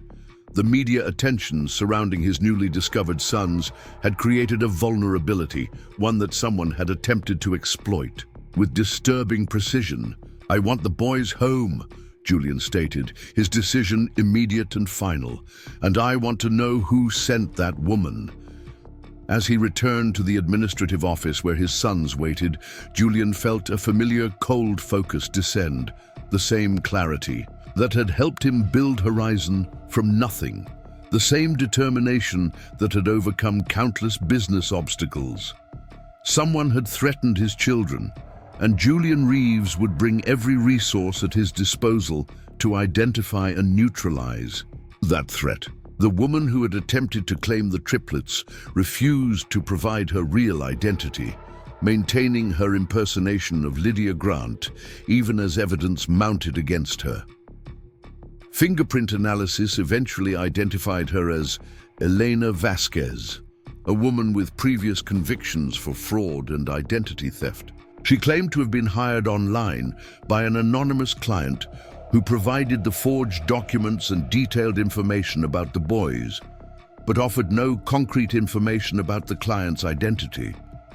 The incident transformed Julian's already security-conscious approach into something far more comprehensive. The penthouse security system was enhanced with advanced biometric controls and additional personnel. School attendance became irregular, with Julian implementing a combination of private tutoring and carefully secured in-person classes. Public appearances ceased entirely. Julian's personal security detail doubled, with specialized training in child protection protocols. Through it all, Julian worked tirelessly to maintain a sense of normalcy for the boys, conscious of the psychological impact of such disruptions. Their weekend visit to the Science Museum proceeded as planned, albeit with significantly increased security presence that Julian attempted to keep as unobtrusive as possible. "Why are there so many men in dark suits watching us?" Theo asked as they explored the robotics exhibit, his observational skills as sharp as ever. "Are they all your employees?" "Some of them are," Julian acknowledged, having decided that transparency, appropriately calibrated for their understanding, remained the best approach. "They're helping keep us safe while we enjoy the museum." "Because of the lady who pretended to be Mom?" Samuel asked quietly. Julian nodded, crouching to their level as Elijah examined a robotic arm demonstration nearby. "Yes, until we understand exactly what happened, we need to be extra careful." Theo considered this with his characteristic analytical expression. "Do you think our real mom sent her?" The question caught Julian off guard, not the inquiry itself, which had occurred to him immediately, but the directness with which Theo had articulated it. The boys rarely spoke of Lydia, and Julian had been careful not to press the issue, following the child psychologist's guidance about allowing them to process her absence at their own pace. "I don't think so," Julian answered carefully. "The police believe it was someone trying to take advantage of the attention our family has received recently. Because you're rich," Elijah stated matter-of-factly, rejoining the conversation. "Mrs. Abramson said some people do bad things to get money. Is that why the lady tried to take us? For money?" Julian hesitated, balancing honesty against age-appropriate explanations. "That's one possibility the police are investigating," he confirmed. "But you don't need to worry about it. That's my job and the security team's job." Samuel, who had been quietly observing the exchange, suddenly slipped his small hand into Julian's. "I'm glad you found us first," he said softly. "Before any bad people could." The simple statement struck Julian with unexpected force. Despite the complicated circumstances, despite the disruption to his carefully ordered life, despite the security threats and media scrutiny, these three boys had somehow become the center of his world. Their safety, their happiness, their future had become his primary concern in a way that no business venture ever had. "So am I," Julian replied, his voice uncharacteristically emotional.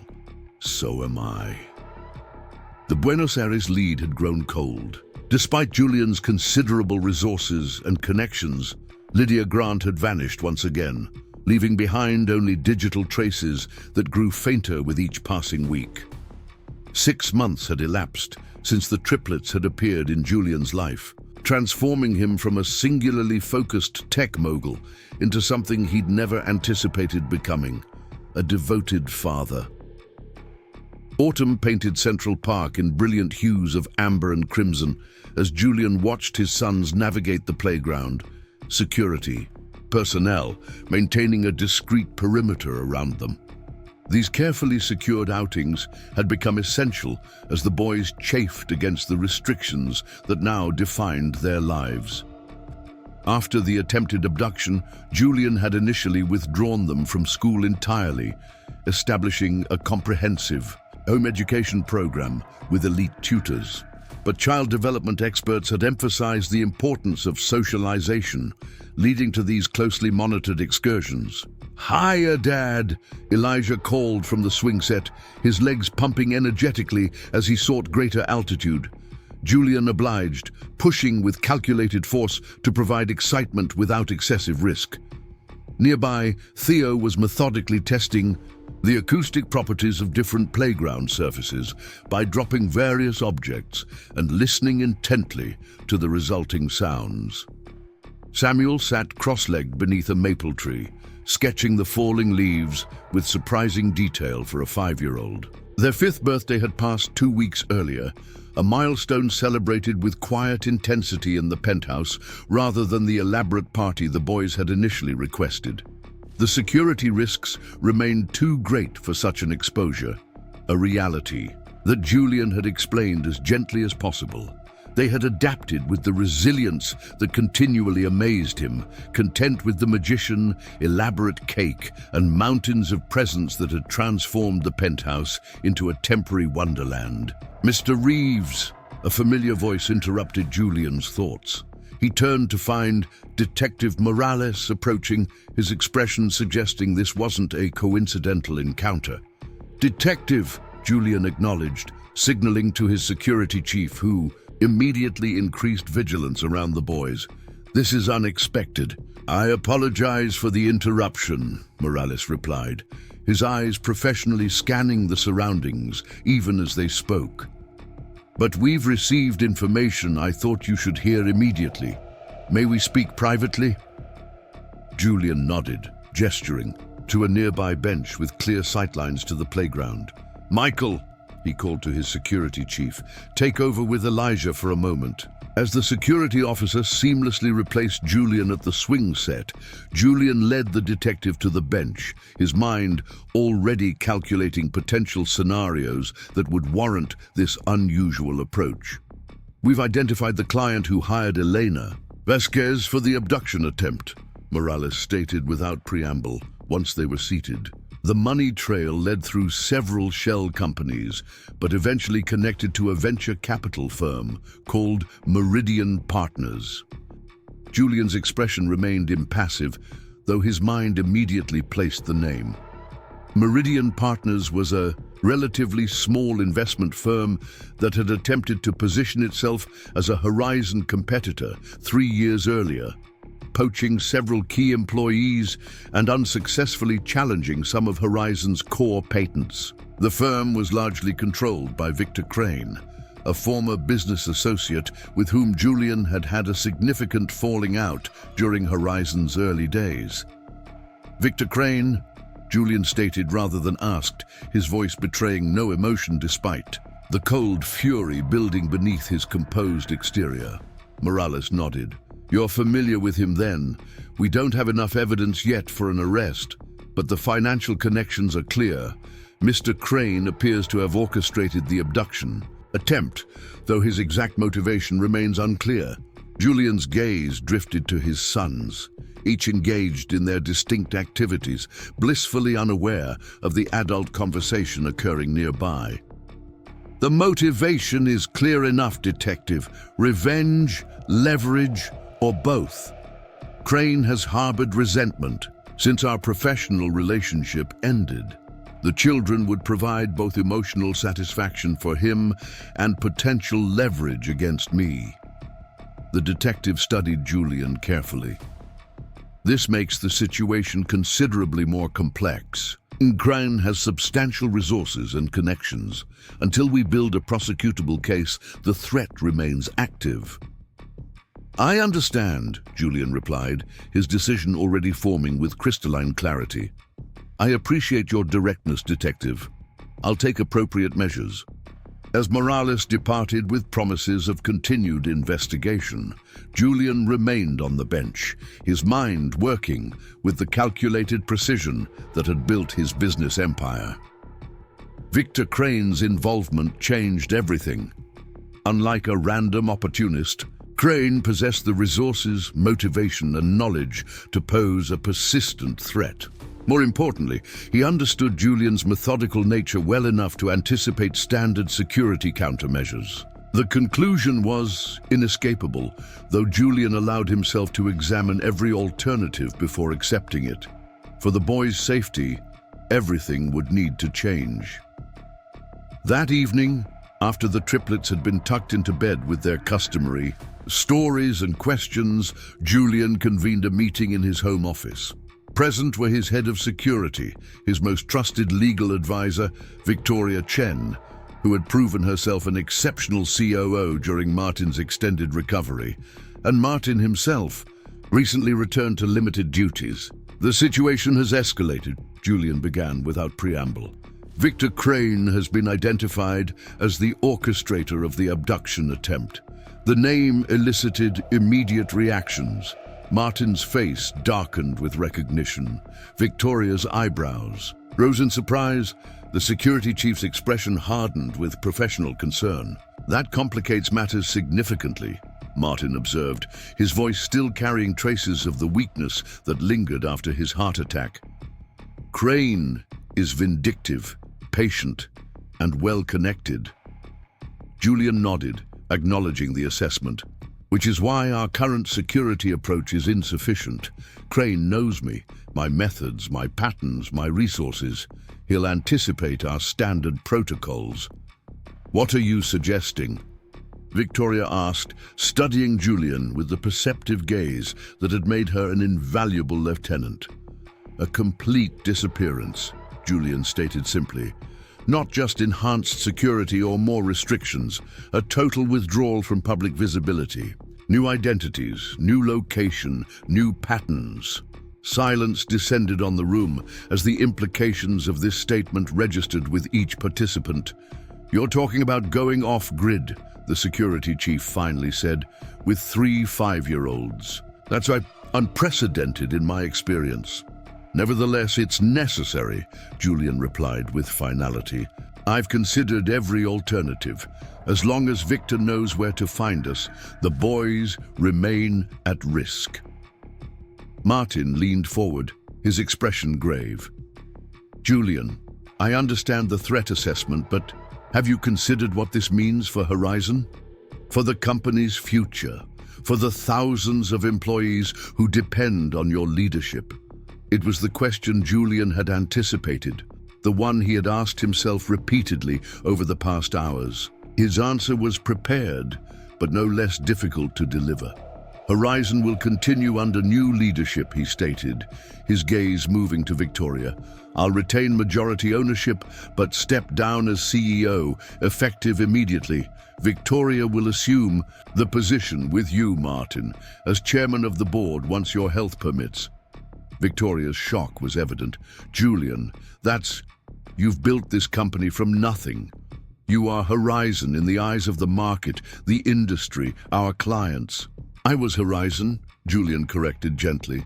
But the restructuring we implemented 6 months ago has already demonstrated that the company can thrive with distributed leadership. You've excelled as COO, Victoria. The board has witnessed your capabilities firsthand. The conversation continued.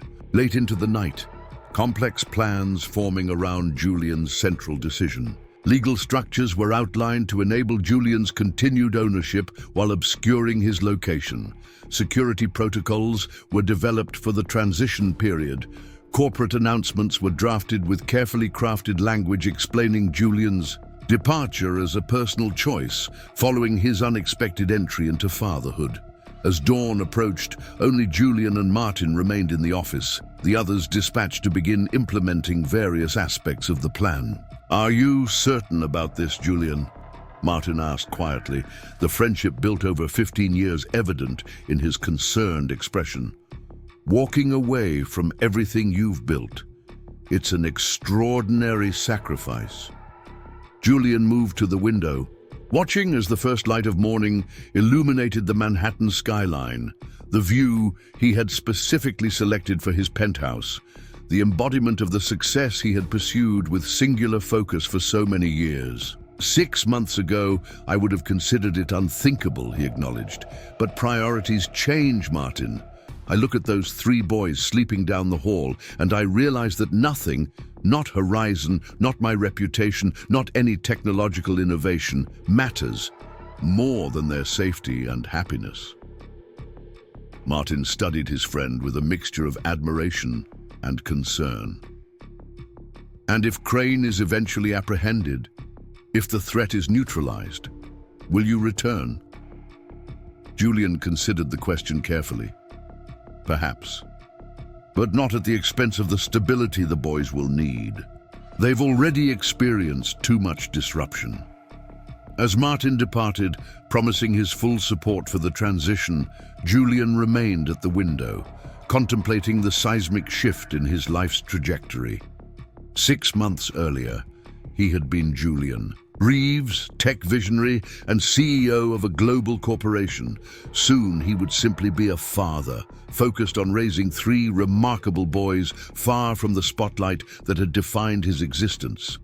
The thought should have been terrifying, abandoning his identity, his achievements, his carefully constructed life. Instead, Julian felt an unexpected sense of clarity, as though a decision that had been forming beneath his conscious awareness had finally crystallized into certainty. The following weeks passed in a whirlwind of carefully orchestrated transitions. Publicly, Julian announced a step back from daily operations to focus on family responsibilities, positioning Victoria's elevation as a natural evolution of Horizon's leadership structure. The markets responded with initial volatility before stabilizing as Victoria demonstrated impressive command during her first public appearances as CEO. Privately, Julian's team worked with meticulous precision to establish new identities, secure appropriate properties, and create the infrastructure necessary for a complete disappearance. The triplets were gradually prepared for the transition, with Julian explaining that they would be moving to a new home where they could attend regular school and play outside without constant security presence. "But why can't we stay here?" Theo asked during one such conversation, his analytical mind immediately identifying the logical inconsistencies in Julian's explanation. "If the bad people know Mr. Crane, and Mr. Crane knows where we live, why can't the police just arrest Mr. Crane?" "The legal system requires specific evidence," Julian explained, impressed as always by Theo's incisive reasoning. "Detective Morales is working to gather that evidence, but it takes time. In the meantime, we need to ensure your safety." "Will we have to change our names?" Samuel asked quietly, his ever-present sketchbook clutched to his chest. "I'd like being Samuel." Julian smiled gently. "You'll still be Samuel to me and your brothers. But yes, we'll use different names when we're around other people. Think of it like a special mission.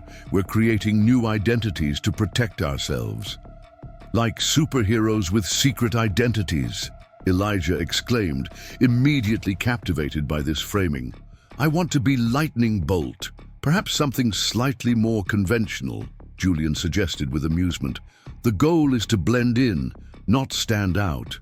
The property Julian's team eventually secured was located in a small coastal town in Maine, remote enough to provide security, yet with sufficient infrastructure to support the boys' educational and social needs. The substantial house sat on 10 acres of wooded land, overlooking the Atlantic, with a private beach accessible only through the property.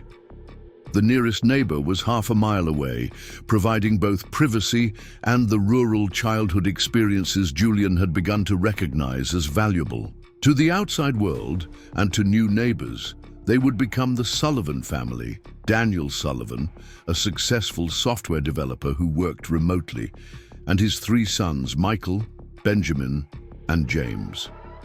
Their background story included a deceased wife, explaining both Julian's single parenthood and the family's desire for a fresh start in a new location. The day of departure arrived with brisk efficiency.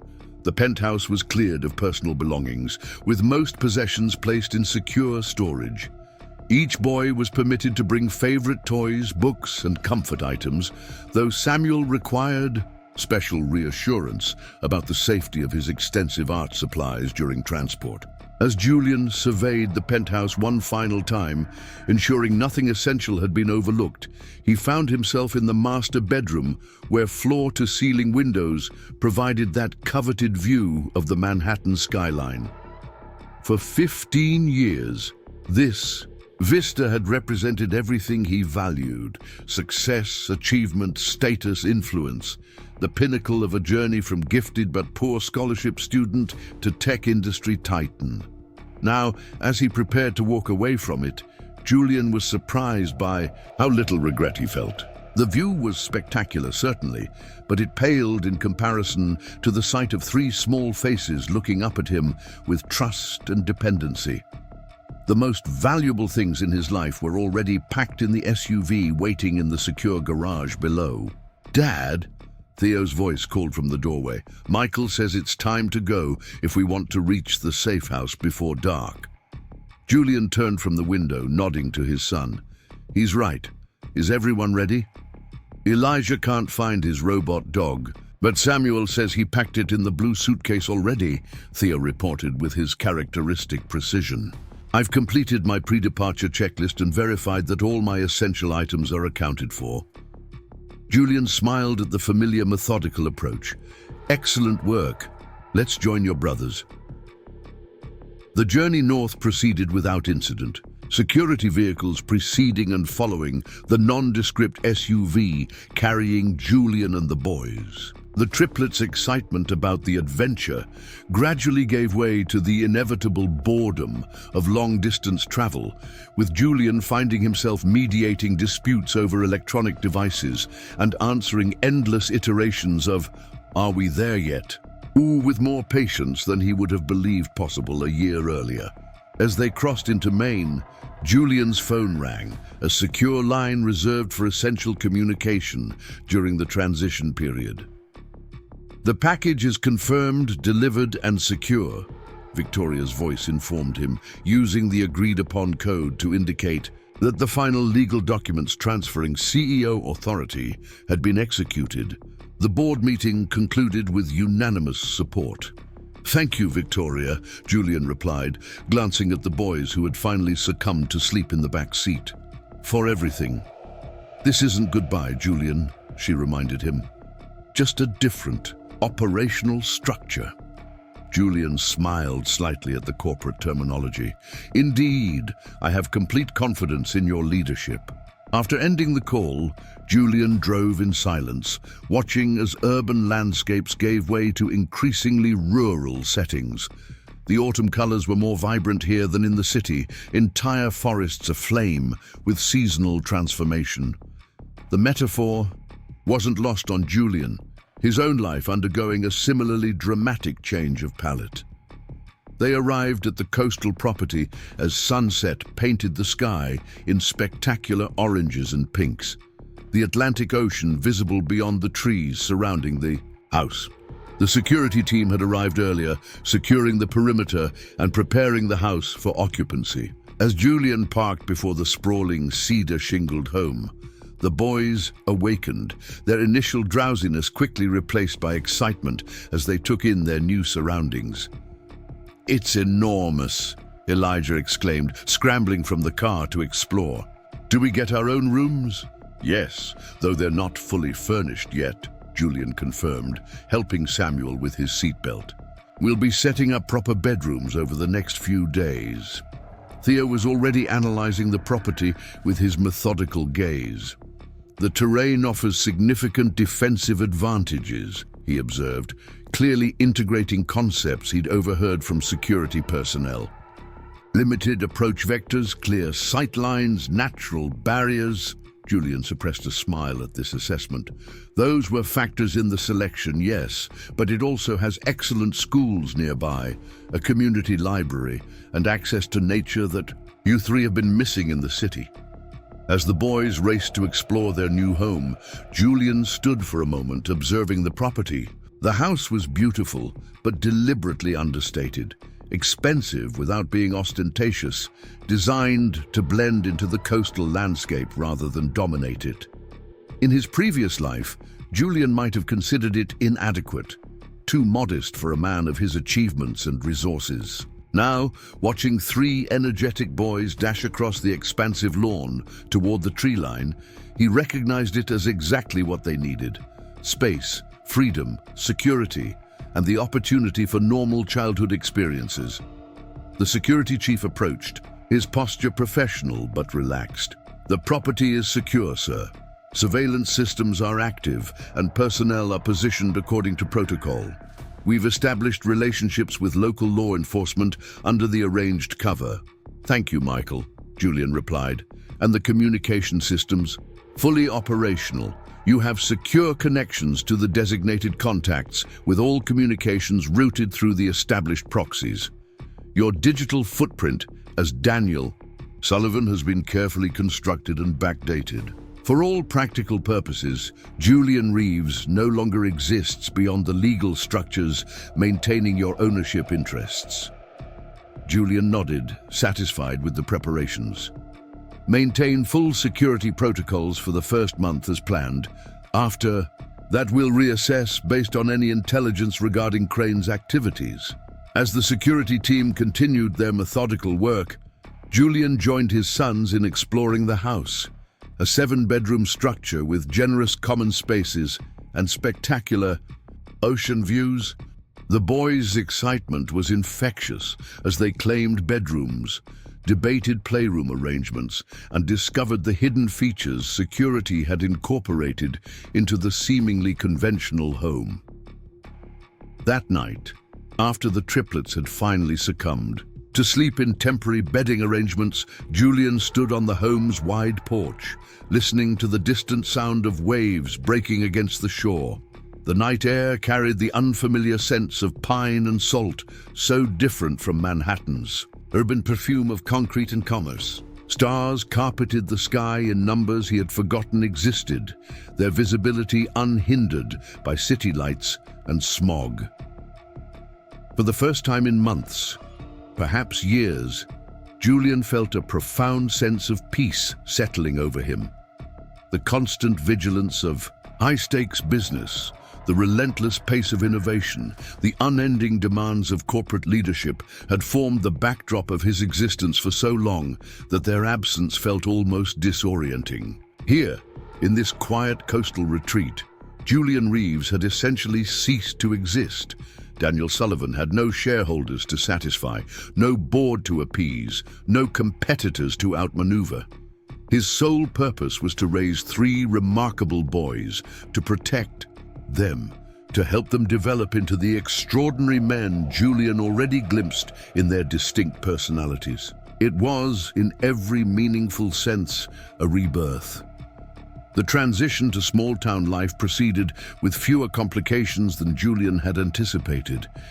The community proved welcoming but respectfully distant, accepting the cover story of a widowed father, seeking a fresh start for his family. The boys were enrolled in the local elementary school, where they quickly adapted to the structured environment and social opportunities, though they remained inseparable despite being placed in different classrooms at the child psychologist's recommendation. Julian established a home office where he maintained secure connections to Victoria and a small circle of trusted associates, monitoring Horizon's progress and managing his ownership interests from afar. The company continued to thrive under Victoria's leadership, with innovations progressing along the trajectories Julian had established before his departure. The investigation into Victor Crane proceeded slowly, hampered by his careful covering of tracks and the complex legal protections afforded by his corporate structures. Detective Morales provided periodic updates, but it became increasingly clear that building a prosecutable case would be a lengthy process. Meanwhile, life in coastal Maine established new rhythms. Julian found himself adapting to unexpected roles: assistant coach for the boys' soccer team, volunteer at school science fairs, regular participant in community events that would have seemed trivial in his previous existence. Daniel Sullivan became known as a private but cordial neighbor, generous with charitable contributions but protective of his family's privacy, an attitude locals attributed to the loss of his wife. Months passed, and then a year. The boys thrived in their new environment, developing distinct interests that Julian encouraged with the same intensity he had once devoted to corporate strategy. Elijah discovered a passion for marine biology, spending hours exploring tide pools and cataloging coastal wildlife. Theo's mechanical aptitude blossomed into serious engineering potential, his bedroom gradually transforming into a workshop of inventions and experiments. Samuel's artistic talents flourished, his quiet nature finding expression through increasingly sophisticated drawings and paintings that captured the Maine landscape with surprising insight. Julian himself underwent a transformation that would have astonished his former associates. The meticulously groomed, perpetually formal CEO gave way to a more relaxed father who could be found building sandcastles, coaching soccer drills, or patiently untangling fishing line. His wardrobe of bespoke suits was replaced by practical coastal attire, suited to outdoor activities with energetic boys. Even his speech patterns evolved, corporate precision softening into more natural cadences. On a bright spring morning, nearly 18 months after their arrival in Maine, Julian sat on the private beach, watching as the boys constructed an elaborate fortress in the sand. The scene struck him with its ordinary perfection. 3 happy children engaged in creative play, secure and thriving, despite the extraordinary circumstances that had brought them to this place. His secure phone vibrated in his pocket, the device reserved for essential communications regarding horizon or security matters. Julian checked it with practiced casualness, maintaining his outward focus on the boys' activities. The message was from Detective Morales. Crane in custody, substantial evidence secured, prosecution proceeding. Relief washed over Julian, though his expression remained carefully neutral to avoid alerting the boys to any significant development. After months of methodical investigation, the threat that had forced their disappearance had finally been neutralized. Victor Crane would face justice for his attempted abduction scheme and the associated crimes uncovered during the investigation. The obvious question formed immediately in Julian's mind: what now? With Crane contained, the primary justification for their hidden existence was removed. Theoretically, they could return to New York, to Julian's position at Horizon, to the life they had left behind. Julian watched as Elijah demonstrated proper moat-digging techniques to his brothers, his face animated with characteristic enthusiasm. Nearby, Theo was implementing structural reinforcements to their sand walls with serious concentration, while Samuel added artistic embellishments to the towers. The realization settled over Julian with quiet certainty. This was home now. Not a temporary hiding place, but the life they had built together. The boys were thriving in this environment, developing identities and relationships that had nothing to do with being the children of a billionaire CEO. They attended a school where they were known for their individual qualities rather than their connection to wealth and power. They had friends who liked them for themselves, not their father's status. And Julian, if he was honest with himself, had found something in this quiet coastal existence that had eluded him throughout his driven corporate career. A sense of purpose that transcended achievement, a fulfillment that couldn't be measured. In market share or technological breakthroughs, he composed a brief reply to Morales, expressing appreciation for the update and requesting continued discretion regarding their location. Then, he returned the secure phone to his pocket and rose from his observation point, moving toward the industrious trio on the beach. "That fortress needs a proper gate," he announced, kneeling beside them in the sand. "Shall I show you how to construct one with a working drawbridge?" 3 identical faces looked up at him with variations of the same smile. Elijah's openly enthusiastic, Theo's thoughtfully approving, Samuel's quietly contented. In that moment, Julian Reeves, who had once defined himself by his professional accomplishments and corporate identity, recognized that he had found something far more valuable in becoming simply dad to these extraordinary boys. It was he, reflected as he began shaping wet sand with his hands, the most successful transformation of his life. 6 years later, on a brilliantly clear summer evening, Julian stood on the porch of the coastal home, watching as 3 11-year-old boys raced across the lawn toward the beach, fishing rods in hand and excited voices carrying on the salt-tinged breeze. Though still identical in appearance, their distinct personalities had only grown more pronounced with age. Elijah's boundless energy and natural leadership, Theo's methodical brilliance and inventive mind, Samuel's quiet creativity, and emotional insight. Beside Julian stood Victoria Chen, her professional attire contrasting with the casual coastal setting. Her annual visit to Maine had become a tradition, providing an opportunity to update Julian on Horizon's progress and discuss strategic directions. While enjoying a brief respite from corporate demands, "They've grown so much," Victoria observed, watching the boys with evident affection.